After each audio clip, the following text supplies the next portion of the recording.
Now, Dr. Tuttle is here today to help us have a positive affirmation about music and how it helps to heal our mind and our body. So I would like to give the service over to you, Dr. Tuttle. Thank you so much. Thank you. Thanks, Barbara. Thank you very much. Yeah, okay, so that's interesting, the what we just heard, the daily word. And I think it's actually a good jumping off point, just in the sense that we are getting messages all the time from society, especially that are, I think, in many ways counterproductive in terms of being healthy physically and psychologically and spiritually. We're taught that we're just this physical body, for example, that this thing that was born and will die, this object, this piece of matter. And what we are actually, we have to remember this. This is the key thing, that we are what makes this possible. What we are is essentially spiritual or consciousness. And this physical body is a vehicle for our true nature, for our consciousness. Mhm. And when we understand that, I think that helps to bring a deeper understanding and awareness, not only of ourselves and nature, as also manifestations of infinite divine consciousness, but also music. So I do want to talk about a little bit about the healing power of music, because I think um, it's been recognized. I mean, the interesting thing is even the AMA, the American Medical Association, has come out officially saying that music does have the potential to be healing, or to bring about a better situation in our body and mind. And I'm sure many of you have either consciously or unconsciously used music for healing in some way, to improve your mood or your spirits. And so I want to talk about that, because music is very interesting. It has a tremendous power. I'll show you this little photograph that I got from my mother. And it's me, actually, when I was, I think, maybe 1 year old or something. Can you see that? I don't know. Try to hold it up here if I can. But anyway, so there I am. This is in Concord, Massachusetts, probably 1954. I was born in 1953, so um, I can't believe I'm 70 years old. Where does the time go? But anyway, so this was taken maybe when I was about 1 year old, and my father played the piano, and I was the oldest child, so naturally I wanted to be like him. So I was banging away there from the time my first opportunity, and he was actually my first teacher and taught me to play the piano. And we got these books, and I went through and had to play, and he told me, you can make music and play like I do, but there's one thing you're going to have to do, and that is you're going to have to practice.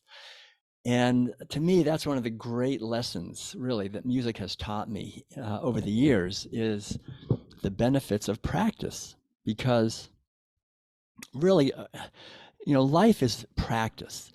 Everything we do is practice. And that's one of the reasons I love Unity, in the sense is that it's called the Unity is the Church of Practical Christianity. In other words, we're not just going to theorize about this. We want to find out how we can live this in our daily lives, how we can practically demonstrate healing and kindness and compassion and so forth. And so we are always practicing. That's the thing. We're always practicing. It's just, what are we practicing? Am I practicing being better at being afraid and judgmental and critical? Or am I practicing getting better at being understanding and aware and conscious and grateful and creative? And I think all of these underlying questions, really, in our life today come from the fact that we've been taught from the time we're little infants to practice things that are not in our best interest. And one of the things that I've discovered over the years, of course, and some of you know this, is that our food system in many ways is based on dominating and exploiting animals and nature, and we're eating that. And it's very important for us to just be aware of that. And the whole thing is that we don't have to judge and blame anyone, really. It's just to understand the situation that we're born into, and then to bring more harmony to that, to try to make the life that we're living be part of the solution to the problems in the world, rather than merely being part of the problem. And so one of the things I think is to try to question the official stories in society, and to question what we're told about food, and what we're told about music, and what we're told about health and healing. And I think one of the main things to remember actually is that there's really very little money in healthy, happy people, right? There's a lot of money in unhappy, unhealthy people. That's where the real money is. And there's tremendous profits that are being made by the pharmaceutical, medical, industrial complex. And it's connected with the media to keep us afraid and critical. And that's where the money is. So one of the reasons I think unity is so important, and really spirituality in general, and the teachings of Jesus and all the great spiritual teachers, is that we take responsibility for the quality of our consciousness, which allows us to take responsibility for the quality of our health. And when we do that, we become a revolution. I think of a transformative revolution of one person, and we become contagious. I think that's one of the great things, is we can be contagious and spread our joy and our health to others. We can also be contagious and spread our fear to others as well. And that's what we see happening a lot lately, is a lot of fear, contagion. And the more afraid we are, the body mind is one thing, it's not separate. And so when our body reflects our mind in many ways. So if our mind is diseased, if we're not at ease, if we're stressed out, then very often our body will manifest that. And of course, that's where the money is. And then we go to a doctor and we take drugs, and then we're involved in the whole thing. So you've probably heard me say that Madeline and I have managed to stay out of doctors' offices now for over 50 years. And I think music is part of it for me. Music, because I think playing the piano for me every day is part of the therapy in the sense of connecting with the vibrations. Because that's why I want to bring this in, is that music is really a vibration. And the other thing that we have to understand is that there's positive and negative vibrations, and positive and negative music. And in ancient traditions understood this. And it's interesting, like if you read, I used to teach college courses on Plato, and Plato says, this is 2,500 years ago in Greece, that certain modalities of music will make people strong, and others will make people weak. And some will make the whole society healthy, and some will make the whole society weak. And it's interesting also in the ancient Chinese tradition, the emperors would send the ministers out into the villages and say, just listen to the music that the people are playing and come back and report to me whether the people are happy, whether they're getting rebellious, what's going on. You don't have to talk to them. Just listen to the music that they're playing and they're singing and so forth, and you'll know more about the people than if you talk to them, because the music will reveal everything. And I think this is very important to understand, that music is enormously powerful in our lives and in our society. The other day I was down, every morning I ride my bike down to the lake, and I take a swim. And so and usually I'm the only one there. Nobody else wants to do that except me. But I go down there early in the morning and take a swim. Not even that early, maybe 9:30 or something. And I was taking a swim, and I came out, and then this young guy, he was probably, maybe 17 or whatever, had arrived, and he had some kind of a audio device. I think it was probably his phone. And he was playing music, and it was kind of loud. And it really made me sad, actually, because the music was so, to me, really toxic sounding. I mean, and he was playing it, and he was walking around with it everywhere he went. He had this phone, and he was playing this music.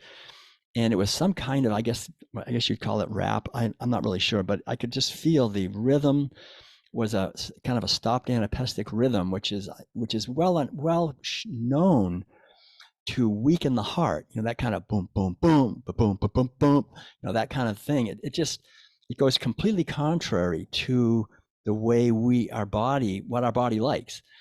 And then the words, the lyrics, the feeling, and he's just going around with this music. And this is the kind of music that is being marketed to kids, really. I mean, it's kind of everywhere.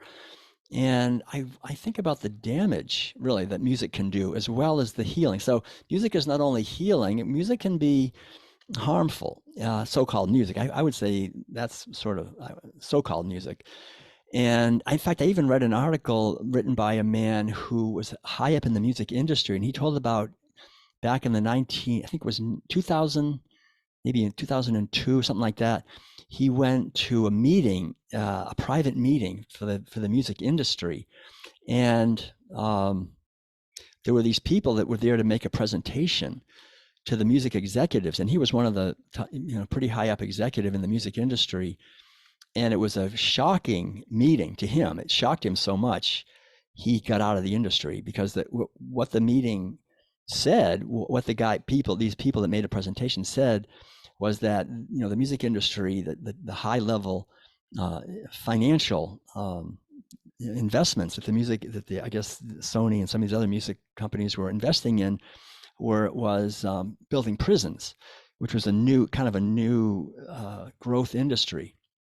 And so this guy was saying that we're going to, as a music industry, we are going to really promote gangster rap, because we need to fill up the prisons. And when we fill up the prisons, we'll make a lot of money because that's what we're investing in. And so that's what we're going to do. And this guy was upset, and he started speaking out against it. And they had these security guys came, him and about 4 or 5 others, and they took him outside and they made him leave. And sure enough, gangster rap just took off. It became a big hit. It was promoted everywhere. The prisons filled up. It worked really well to divide and people racially and so forth.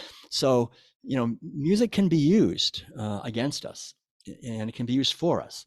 So I want to just encourage everyone to be really conscious about what you choose to listen to when you're listening to music, or what you expose yourself to, and be aware that there's a lot of music that's pretty toxic. I think the whole music, like always having music playing in the background, like when you get onto an elevator or something, a lot of that music is not that helpful. But let's talk about some of the powers of music in the positive sense, because I think we can learn, about music. And one of the, main things to understand, I think, about music is that there's these 3 primary elements to music that when we play music or when we listen to music, they affect us profoundly. So the first one is rhythm, right? And rhythm is so powerful because that's really the foundation of vibration. And what we are vibratory beings.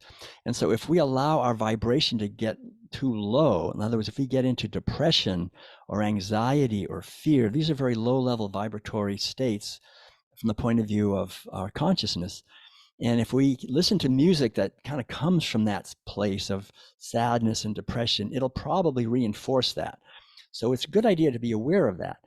And so there's higher vibratory states that are more joyful and gratitude and so forth. And I think it's good to be aware of that we can listen to these kinds of things. And it's been kind of shown. There's been books written about this and so forth, like Bach's Brandenburg concertos and Handel's Messiah, and a lot of Beethoven symphonies and other music. The Beatles had a lot of great, very uplifting music. Paul Simon, a lot of people, very uplifting, not only lyrics but the melodies and the. But I want to specifically say on the rhythms. And one of the best rhythms you can listen to is a waltz. I mean, a 3/4 time is something about that is very strengthening to the heart and to the endocrine system and to the general overall health of our body and mind. So be aware of that. And but there's others. I mean, a 4/4 beat can also be very good too. But being aware that there are multiple rhythms in our lives, right? We have the rhythm of our heart is sort of the basic rhythm. It's always going, right? And it's about 1 beat per second, roughly. So that basic rhythm is something that is very important to us at an unconscious level. Also, our breathing. One of the things that we have to understand is our breath. The rhythm of our breath is directly connected in many ways to our consciousness and the quality of our consciousness. If we start getting frustrated or angry, we will breathe more rapidly. So one of the things we can do is slow down the rhythm of our breathing consciously, and we'll find ourselves relaxing. And a slow rhythm of music will help us to do that. Like we have an album out called Ocean Prayer, and it's a whole hour of slow music. And people love it for meditation and for Reiki and for just falling out to sleep if they can't sleep at night. People tell me they just play it all night, have Ocean Prayer on. Because I just consciously made a whole album of slow, relaxing music. Just like this is one of them. It's just.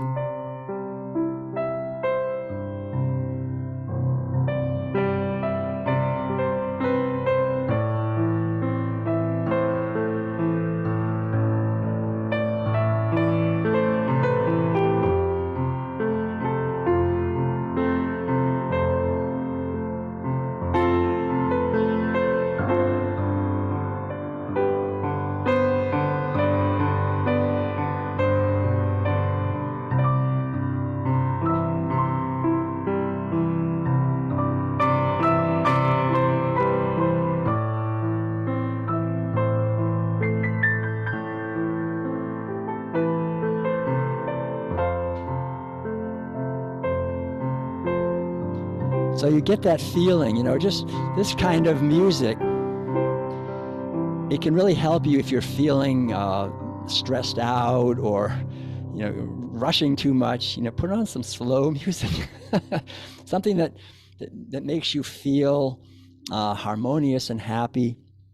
And so it's really good to be aware of that.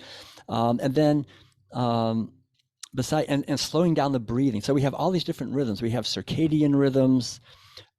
We have rhythms of our digestive system. We have, nano rhythms of the molecules and cellular level, all these rhythms, big rhythms, the seasons of our lives. So rhythm is incredibly important and it can be very healing. It can also be damaging. So be aware of that. So music that has a helpful rhythm. Another main component of music is harmony. And I think harmony is so interesting. Harmony is when you have two or more notes playing together, or an interval. So, and this is all the Western music. To me, it really came out of Pythagoras. Pythagoras, 2,500 years ago in Greece, kind of created the 7-note scale that we use.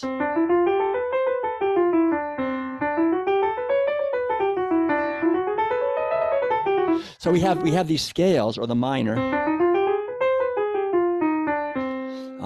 We have these, the 7-note scale, and it's actually 12 tones. It's actually 12. So those 12 tones are really incredibly, it's an amazingly brilliant system. I would love to talk for an hour about it, because the mathematically, the harmonies, like an octave, like A 440, and then the next octave,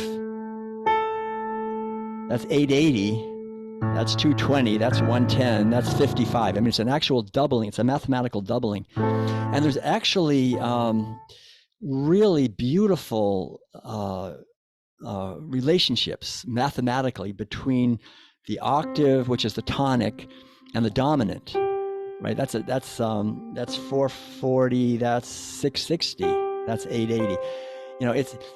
I could go into all that. I kind of forget some of them, but the perfect fifth,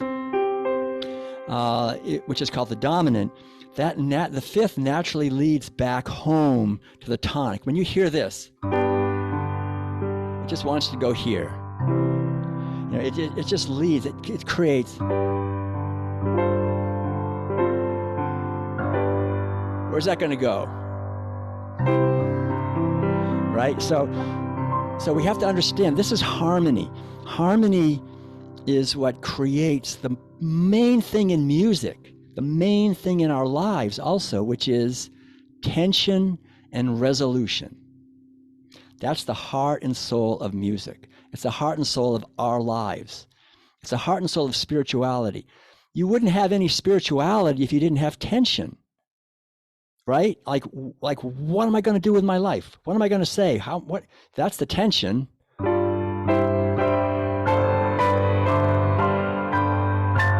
And then how can we resolve that? But then we resolve it, but then it always goes on again.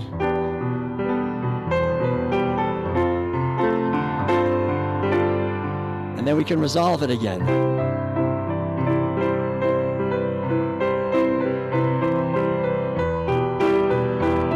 And our life goes on, and the tension builds.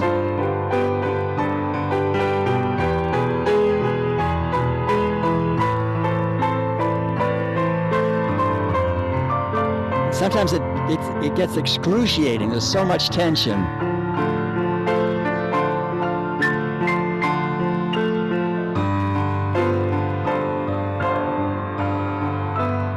And it wants to go back home, but sometimes it goes somewhere else. It goes into another key. Sometimes we go to a whole new doorway opens. We modulate into a whole nother key. So we have to understand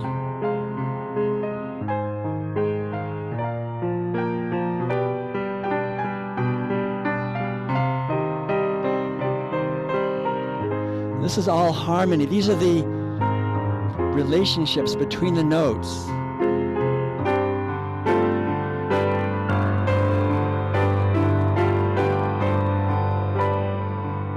Wants to go here, but it could go here.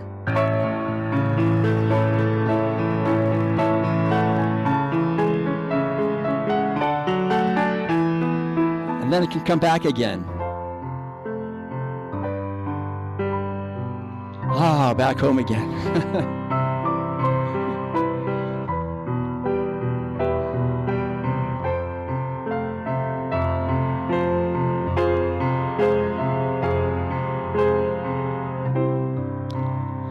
But if someone was to play and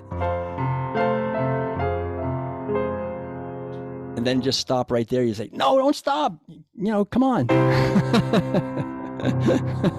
You can't do that to us. You can't just stop in the middle. You can't leave it unresolved, right? You cannot leave it unresolved. You've got to come back. And say, that's the truth of our spiritual nature. We're here to resolve the great dilemmas.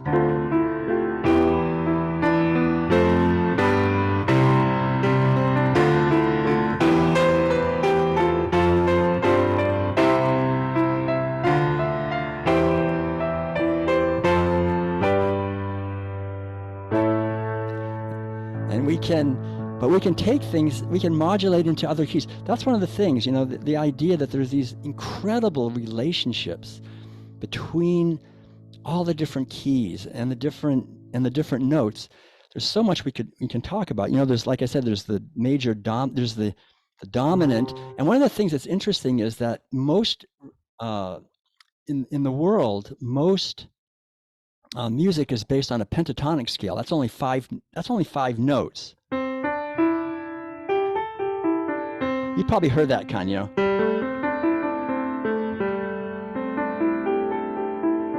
That scale, that's pretty much what everybody had until Pythagoras came along and created the heptatonic scale, the 7-tone scale. And the main thing he added was the fourth. The fourth, that's called the subdominant. That is what really makes Western music, I think, especially, it gives it this tremendous power.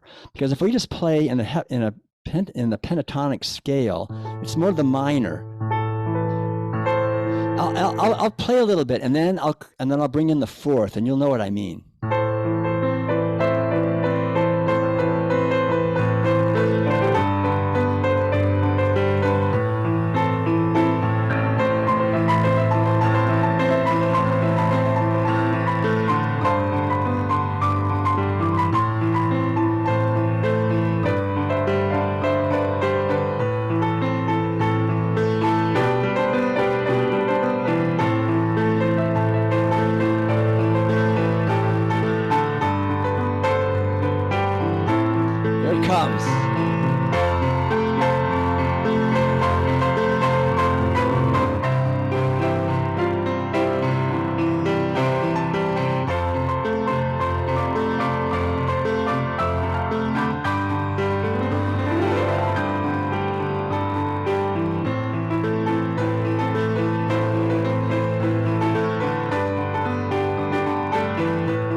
So that was the fourth. And the fourth, that's the basic amen. Amen. That's the 4-4-1. And then, so there's three major intervals in any scale.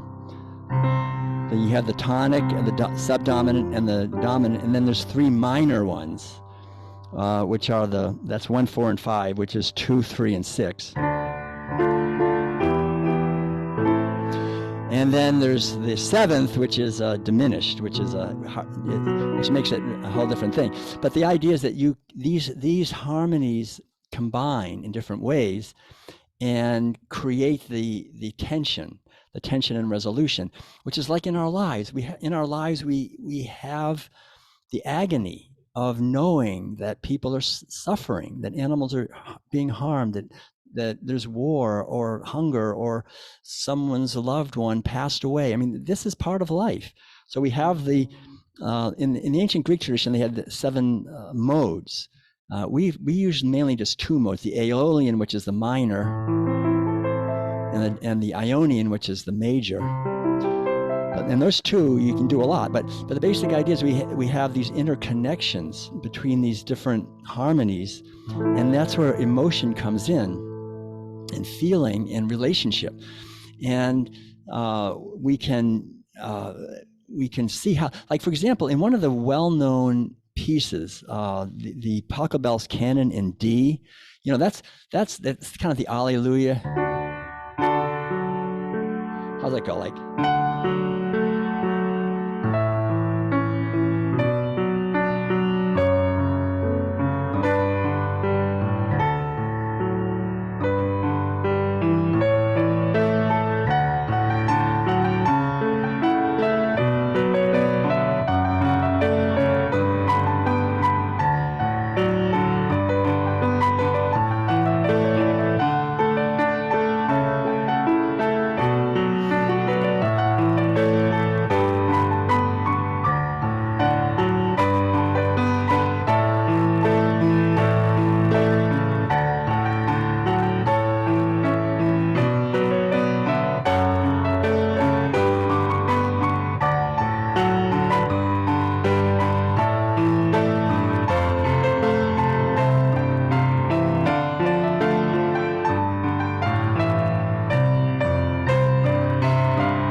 and so you look at that. That's just very simple. It's a tonic. It's 1, 5, then the minor 6, 3, the other minor, and then back to 4, back to 1, home. 4, 5, and then back home. And there's something about that that's so deeply satisfying, because it's our life. We have this basic life, which is supremely positive. It's a great opportunity. Every day we have new opportunities. Then we have a challenge. What are we going to do? And then we have a revelation. And we come back home. And we give thanks.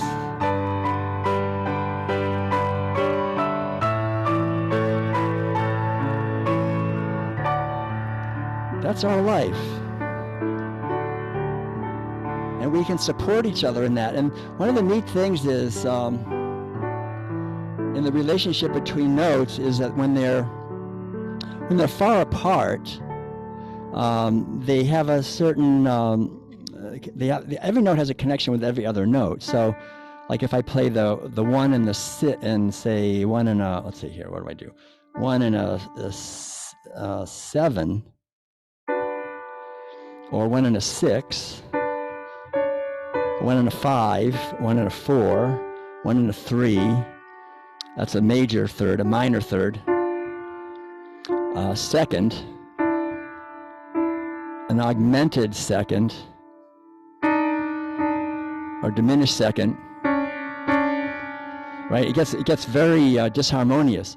It's kind of interesting, you know, because that's how it is a lot of times in our relationships, right? We can get along fine with the people that are far away. You know, oh, I get along with him, great. He's far away, no problem. But the people that are close to me, it's like, they're too close. So we find that we have these disharmonies when we're too close. But the thing that's really beautiful is that those close notes, for example, like the D and the C sharp here in this case, when we have other notes, then that what seems to be a disharmony creates even more beauty. You couldn't have that richness and that beauty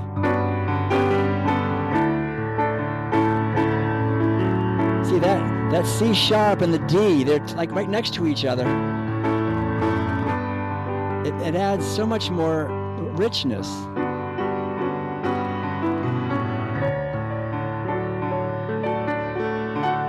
So we need community. Community of other people. Community of other activities. So what seems to be disharmony is actually part of a greater harmony.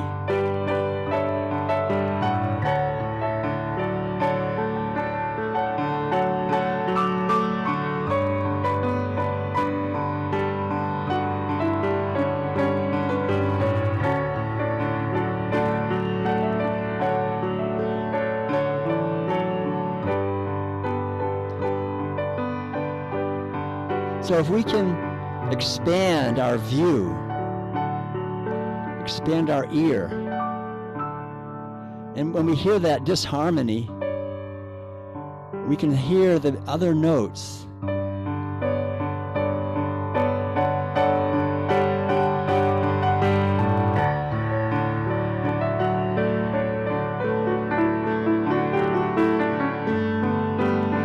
And I think when we do that, it helps us to realize that we all have our own unique note, right? Each one of us. And that's one of the most important things, I think, is that we understand the importance of finding our own note, because we're always getting pressured to play somebody else's note, you know. You'll be more successful if you were some other note. And maybe we're clashing with another note next to us. But maybe that clashing is actually part of a greater harmony, and it brings us into a greater harmony. One of the things that's interesting, I think, I can see, I got to start to wrap it up here, but I can see that this idea that we all have our own unique harmony has been somewhat lost in our society. There's a great story, it's a true story about some villages in Africa, I think maybe in other places, where there was a tradition where a woman who was pregnant, when she was getting close to delivering the baby, she would go off by herself for a whole day into the forest and just meditate and pray and listen for a melody, for a unique melody. And the whole idea was that the being inside of her is a unique being and has a unique melody. And she would listen, and when she got what she felt like was the melody of this little being inside of her, she would come back and she would teach the melody to the whole village. So they all learned it. And then as she was actually in labor and giving birth to the baby, and as the baby was coming out, the people who were attending the birth, who had all learned the melody, they would sing that melody to the little being as he or she came out into the world. And then they would sing that melody so that she or he had the understanding that they had this unique and beautiful melody. And then when that person got married to another person, they would sing the two melodies of the whole village, that they're coming together, these two melodies. And then when the person would pass away, they would sing the melody again. You know, and the idea is that, we are each a melody. And the melody, the beautiful thing about a melody is a couple of things. One is like right now I'm sitting at this piano and there's no music coming out, right? I mean, it's just quiet. But then when the karma or the cause and effect happens for some reason, then there'll be some music. A melody will come forth. But whatever begins will end. And at a certain point, it'll stop. So the key thing is silence. I mean, silence is the infinite potential that gives rise to an infinite number of melodies. And the melodies last for a while, and then they always return to silence again, eventually. And that's the beautiful thing of the divine silence, the infinite love that is the source of all life. In many ways, is the infinite silence that gives birth to an infinite variety of melodies. All the birds and trees and humans and planets and stars and galaxies. I mean, everything can be seen as vibration, as a melody that is born and is sustained by silence. And if we can connect with the silence within the melody that we are, if we can hear the silence within the music, we're connecting with the source that we are.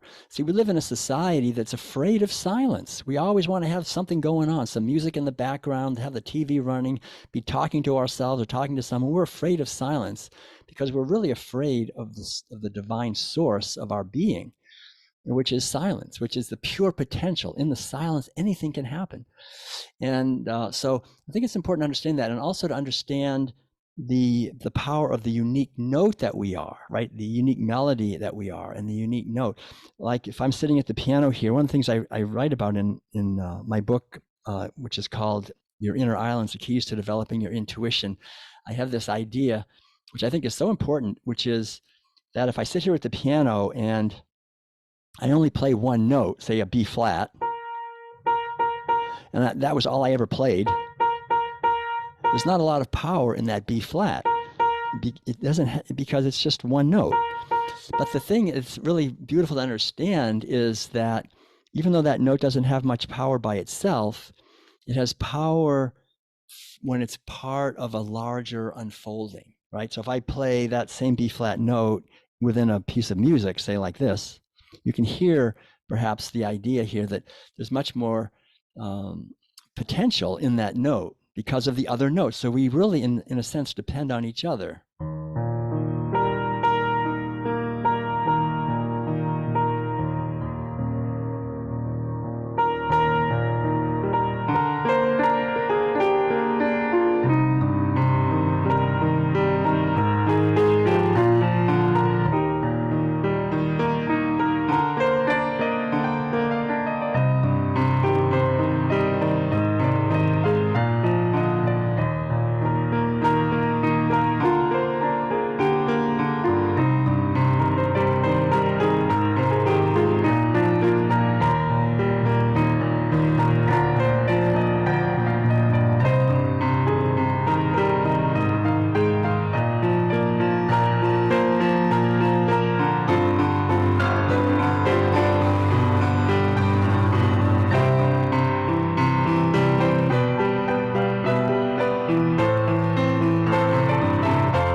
So the idea is that the power of that note comes from two things. It comes from the other notes, right? The community of notes.